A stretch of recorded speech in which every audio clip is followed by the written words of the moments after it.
கடகராசி என்பர்களுக்கு இந்த வாரம் அனுகூலமாக இருக்கும். கடந்த வாரத்தில் ரொம்ப யோசனை பண்ணி செய்யணும், கவனமாக இருங்க. அஷ்டமஸ்தானம் வலுத்திருக்கு அப்படின்ற மாதிரி சொல்லியிருந்தேன். இப்போ அஷ்டமத்திலிருந்து ஒரு கிரகம் விடுபட்டு பாக்கியத்திற்கு போகிறது. அவர் சுக்கிரன்.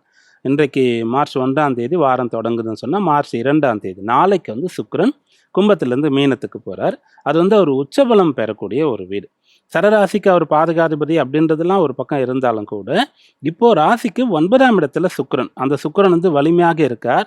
அந்த சுக்கிரனுடைய கேந்திரத்துல குரு இருக்கார். வீடு கொடுத்த குரு இருக்கார். அவர் 12ல இருக்கார். அதனால உங்களுக்கு இந்த வாரம் அனுகூலமா இருக்கும்.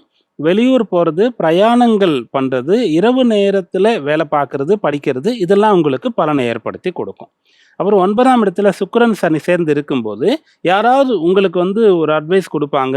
இல்லைன்னா ஒரு பாஸ் வந்துருவார். இப்போ உங்களுக்கு இப்படிலாம் இருக்கணும், அப்படிலாம் போகணும் அப்படின்ற மாதிரி புது விதிகள்லாம் கொண்டு வரலாம் அலுவலகத்தில். இதெல்லாம் செட் ஆகாதுன்னு சொல்லி வேலையை விட்டு வரக்கூடிய மனநிலைக்கு வராமல் இவர்கிட்ட நம்ம எவ்வளோ கற்றுக்கலாம் அப்படின்ற மாதிரி நீங்கள் யோசிக்கணும்.